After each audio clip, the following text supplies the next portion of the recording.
할렐루야. 이 새벽 하나님께서 우리들에게 예비하신 은혜 또 응답을 우리 모두에게 허락해 주실 줄 믿습니다. 오늘 말씀들 구절구절 우리가 살피며 은혜를 사모합니다. 29절 말씀, 만일 죽은 자들이 도무지 다시 살아나지 못하면 죽은 자들을 위하여 세례를 받는 자들이 무엇을 하겠느냐? 어찌하여 그들을 위하여 세례를 받느냐? 이 말씀 이단들이 많이 사용하는 말씀이에요. 그러니까 애용하는, 이 말씀과 더불어 함께 사용하는 말씀들이 베드로전서에 나오는 또 옥에서 기도하셨다는 그런 내용과 더불어서 한마디로 조금은 답답해하고 조금은 이해하기 어려운 그런 말씀들에 대해서 해석해주면서 속을 뻥 띄워주는 아주 시원하게 해주는 그런 류로 좀 많이 사용되어집니다. 여기 죽은 자들을 위해서 세례가 가능한 것처럼 그들이 많이 이야기를 하거든요. 그러니까 대리 세례가 이 당시에 이런 일들이 있었던 것 같아요. 그래서 지금 바울 사도는요, 이것이 옳다 그르다를 이야기하는 것이 아닙니다.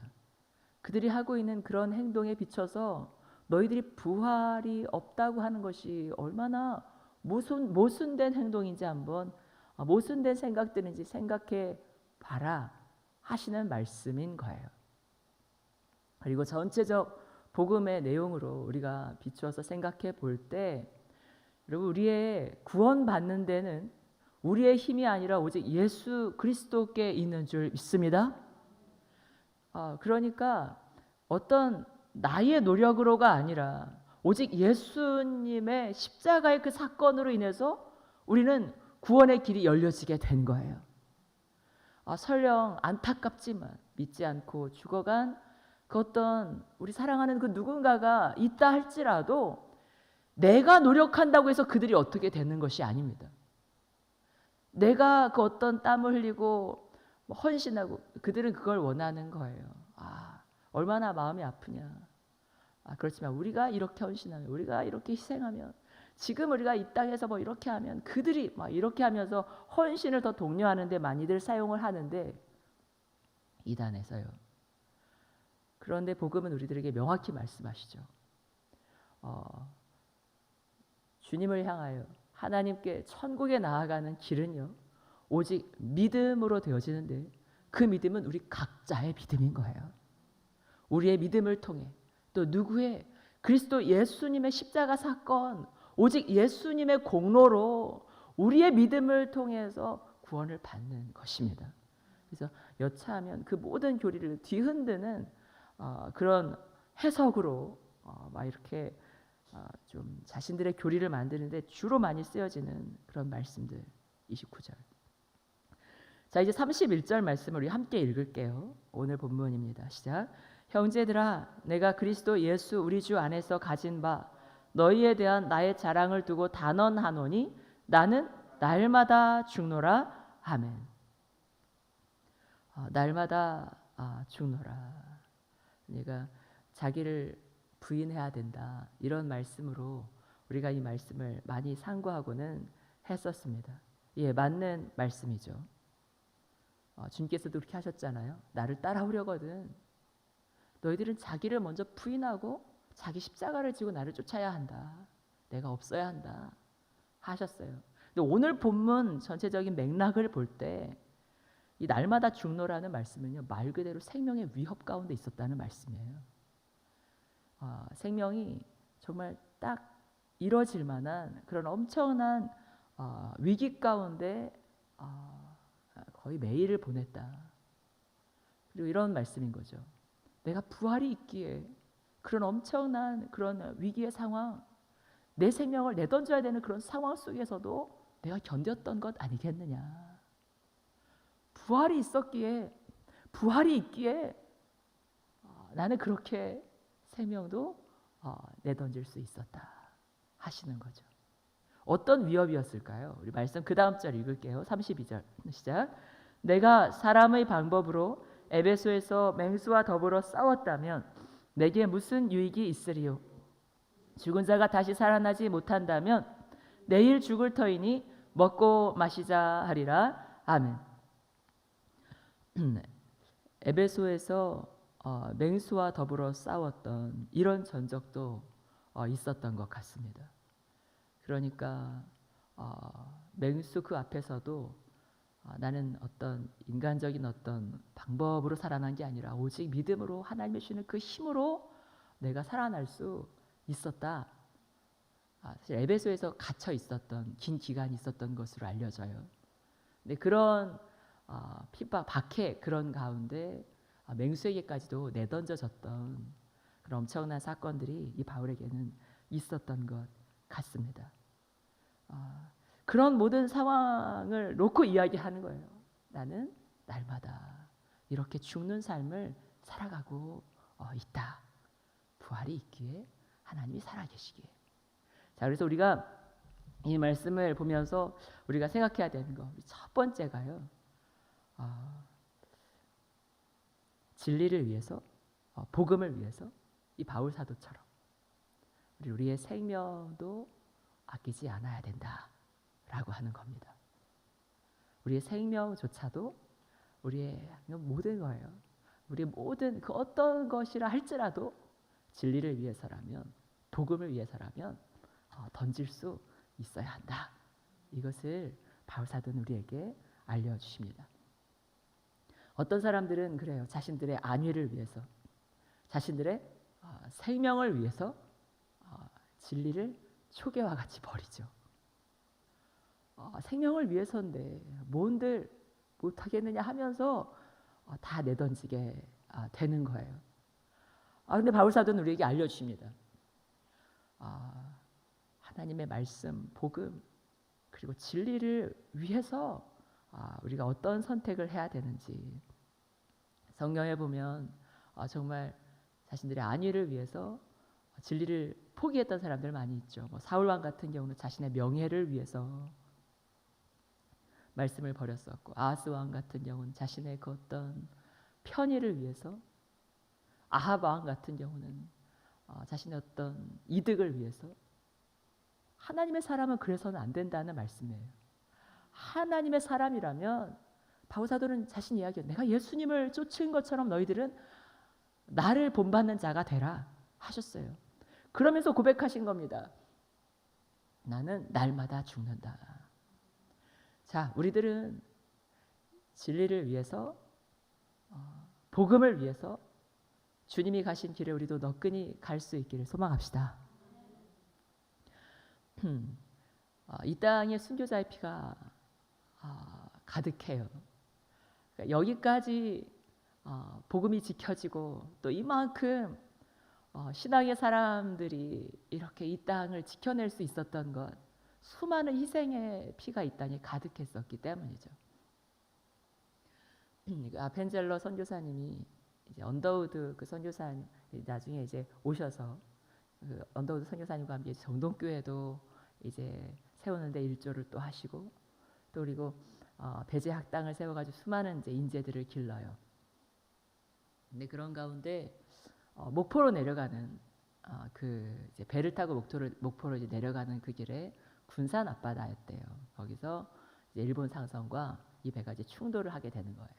그리고 이제 그런 가운데 이제 한 여학생이 이제 물속에 빠졌나 봐요.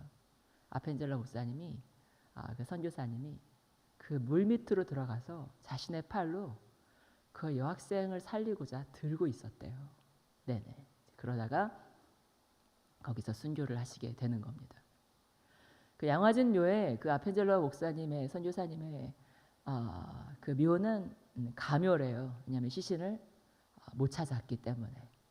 한 15년 아주 뜨겁게 사역하시고 또 더 뜨겁게 주의 일을 하려고 이렇게 배를 타고 가시다가 생명을 그렇게 버리시게 되는 거예요. 그 묘에는 이렇게 기록이 되어져 있다고 하네요. 묘비에 이 땅 속에는 영원히 살아있는 팔이 있도다. 이런 헌신이 있었으니까, 이런 희생이 있었으니까 이 땅에 하나님의 그 복음이, 예수님의 그 사랑이 절절히 흘러서 우리들에게까지 이렇게 들어올 수 있었던 거예요. 선교사님들뿐 아니고요. 이제 우리 성도님들에게 하나님의 영이 크게 역사를 하셨죠. 성령님이 이제 아주 강하게, 글쎄요, 일제시대를 맞이하는 우리들을 긍휼히 여기셔서였는지, 혹은 그런 엄청난 그런 터널을 지나는, 어두운 길을 지나는 우리 이 국민들의 그 간절함이 하나님 앞에 닿아서였는지, 하나님의 영이 그만한 무렵에 아주 강력하게 역사를 하셨어요. 그리고 많은 신앙의 사람들이 이제 나타나게 됐죠. 그리고 또한 역시 순교자들이 많이 생긴 거예요. 성도님들 가운데 생명을 걸고 복음을 지켜내셨던 6.25 동란 그 가운데 김대훈 전도사님의 이야기가 그 순교자의 그 어떤 순교 열전 기록되어 알려져 있습니다. 평양에서의 일인 거예요. 6.25 동란 한참 있는 때에 그 어떤 곳에서 아주 대놓고 예수님을 믿는 자들을 잡아가고 그리고 죽이고 뭐 이런 일들이 막 벌어졌었나 봐요. 전도사님도, 김대훈 전도사님도 잡혀갔대요. 그리고 이제 부인하라고. 그러면 이 젊은 나이 살아야 되지 않겠냐고 설득을 나름 이제 회유를 한다고 기회를 주는 거예요. 그분이 그 자리에서도 복음을 외쳤대요. 그 자리에서도 예수님을 전했대요. 그러니까 이제 그들이 이제 혀를 자르고, 그런데 그런 가운데서도 이분이 또 자신의 어떤 손으로 막 복음을 막 전하는, 귀를 자르고 이제 그러면서 피를 이제 낭자에 흘리시는 그 가운데 이제 생명을 잃으셨다고 이제 알려집니다. 한두 분이 아니죠. 대원군 때도 그랬고, 일제 강점기 때도 수많은 목사님들, 또 성도님들이 순교를 하십니다. 6.25 동란에서도 아주 수많은 예배당이 또 파괴되었고, 목사님들 숫자만 해도 535명이 순교하셨다고 알려져요. 성도님들의 숫자는 얼마나 많았겠습니까? 그래서 오늘 본문 바울 사도가 그러죠. 나는 날마다 죽는다. 날마다 죽는다. 우리의 삶 가운데 나를 부인하는 일도 계속 되어져야 하지만, 또 한편 이 바울 사도처럼요, 진리를 위해서, 복음을 위해서 이미 하나님께서 그렇게 버리셨거든요. 예수님께서 이미 버리신 거예요. 그러면서 우리들에게 바울 사도를 통해서 또 수많은 또 예수님을 쫓던 그 귀한 신앙의 선조들을 통해서 우리들에게 알려주시는 겁니다. 우리도 그렇게 해야 되고, 우리도 그 복음, 그 진리 안에서 할 수 있다고 하십니다. 이들이 할 수 있었던 이유, 하나님이 살아계시기 때문이죠. 또 부활이 있기 때문인 거예요. 이것이 가능했던 것. 생명을 버리면서까지. 여러분, 이거 누가 시킨다고, 강요한다고 이것을 할 수 있겠어요? 이런 삶을 살 수 있겠습니까? 이런 선택을 할 수 있겠습니까? 하나님의 영이 그들에게 강력하게 역사를 하시고, 또 그들 안에 분명한 그 세상 그 어떤 것도 꺾을 수 없는 믿음이 있었기 때문이죠. 그 믿음은 다른 게 아니에요. 여호와 하나님께서 온 우주 만물을 창조하시고 다스리시는 줄 믿습니다. 또한 특별히 하나님께서 이 땅이 끝이 아니라 이 땅의 생명은 그저 먼지처럼 어느 순간 사라지는 것이고, 하나님께서 예비하신 그 나라가 있다고 하셔요. 하나님이 예비하신 하나님의 나라가 있다고 하셔요. 그 나라에서 우리가 모두가 만날 수 있길 소망합니다. 이 믿음이 있었기 때문에 바울 사도도 가능했던 것이고, 이 믿음이 확실했기 때문에, 이 진리가 그들에게 아주 확실하게 느껴졌기 때문에 그 많은 이들이 진리 앞에서 그 어떤 것도 귀히 여기지 않을 수 있었던 거예요. 자, 이런 가운데 또 33절과 34절의 말씀을 우리들에게 알려주십니다. 읽을게요. 속지 말라. 악한 동무들은 선한 행실을 더럽히나니 깨어 의를 행하고 죄를 짓지 말라. 하나님을 알지 못하는 자가 있기로 내가 너희를 부끄럽게 하기 위하여 말하노라. 아멘. 지금은 그래도 뭐 진리를 위해서, 이 복음을 위해서 생명까지 내던져야 되는 그런 상황이 아니라는 것 정말 감사하죠. 그렇지만 우리 모든 삶의 그런 선택 가운데 진리를 선택하는 사람이 되어져야 한다고 우리에게 알려주시는 거예요. 복음을 하나님의 말씀을 하나님이 기뻐하시는 그 방향을 위해서 선택을 함에 있어서 바울 사도가 고백하잖아요. 나는 날마다 죽노라 하는 마음으로 사실은 진리를 선택했다고 하시는 거예요. 그러니 우리도 역시요. 비록 우리는 복음을 위해서 생명까지 내던져야 되는 그런 북한 지하교회와 같은, 중국의 지하교회와 같은 그런 성도들처럼 살지는 않고 있지만, 조금은 편안한 삶을 살고 있지만 이런 삶에서도 우리는 진리를 위해서 다른 모든 것을 뒤로 할 수 있는 그런 믿음을 가져야 한다 하시는 거죠. 신앙의 선조분들이 그랬어요. 진리를 위해서 거침없이 선택 안 할 수도 있어요. 나름 변명거리도 핑계거리도 만들 수 있지만 신앙의 선조분들은 그렇게 하지 않았다고요.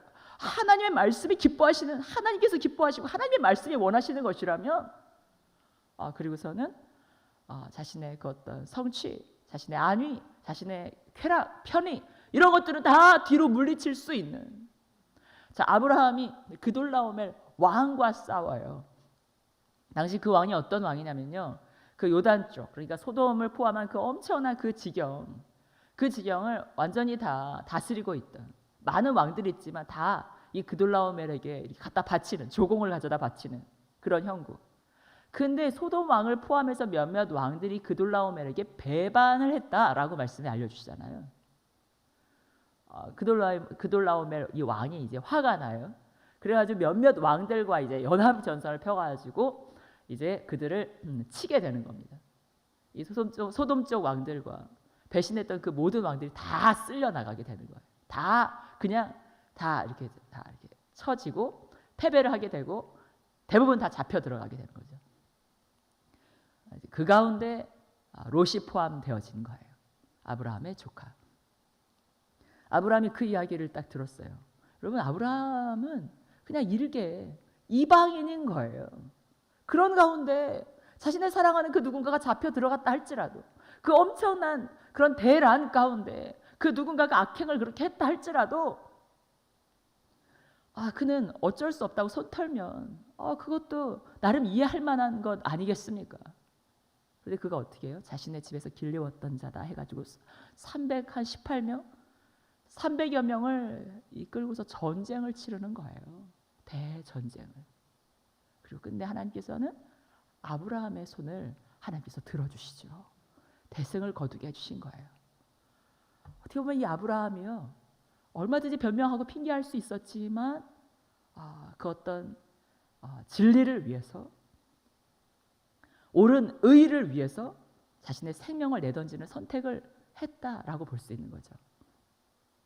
여러분, 생명은 우리가 지키는 게 아닙니다.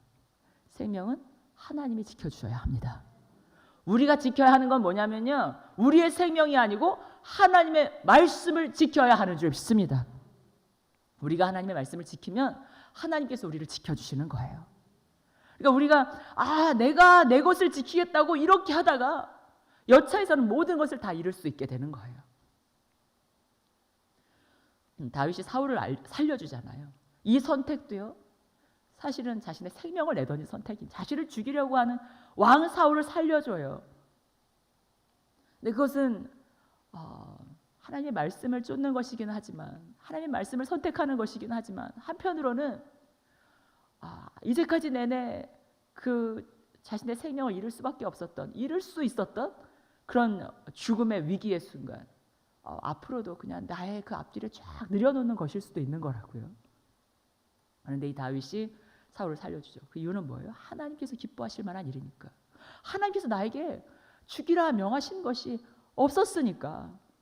그는 최소한 하나님의 그 어떤 뜻에서 조금이라도 벗어날까 두려워하는 마음으로 자신의 행동을 삼가하고 자신의 생명을 위기 가운데로 내던지는 일을 했다는 말씀인 거예요. 말씀이 알려주시죠. 나와 내 복음을 위하여 집이나 형제나 아버지나 어머니나 자매나 전토나 그 어떤 것을 버리는 사람은 이 땅에서 100배나 받고, 물론 모두 겸하여 받는다고요? 박해도 겸하여 받는다고요. 그러나 영생을 얻지 못할 자가 없느니라 하셨어요. 하나님께서 우리들의 삶은 주관하고 계신 줄 믿습니다. 우리에게 하나님께서 요청하시는 건요, 그저 내 삶을 어떻게 꾸릴까? 나의 삶에 초점을 맞추는 것이 아니라 하나님께서는 진리에 하나님 말씀에 초점을 맞춰라. 너의 인생은 하나님께서 책임지신다 하시는 거예요. 모쪼록 오늘 본문 말씀처럼요. 바울 사도가 외치잖아요. 깨어 의를 행하고 죄를 짓지 마라. 깨어서 의를 행하고 죄를 짓지 마라. 나는 날마다 죽노라. 자, 우리는 그리스도와 함께 십자가에 못 박혔습니다. 이제 우리가 사는 것은 우리가 사는 것이 아니라 오직 부활하신 예수님께서 우리 삶을 앞에서 대표하여서 살고 계신 줄 믿습니다. 혹여라도 예수님의 그 이름에 누가 되지 아니하도록, 예수님의 그 진리에 조금이라도 훼손시키는 일이 우리의 손발로 일어나지 아니하도록, 우리 입술로 일으키지 아니하도록 삼가하면서 하나님 앞에 영광 올리는 성령 충만한 우리들 모두가 되길 주의 이름으로 축원합니다.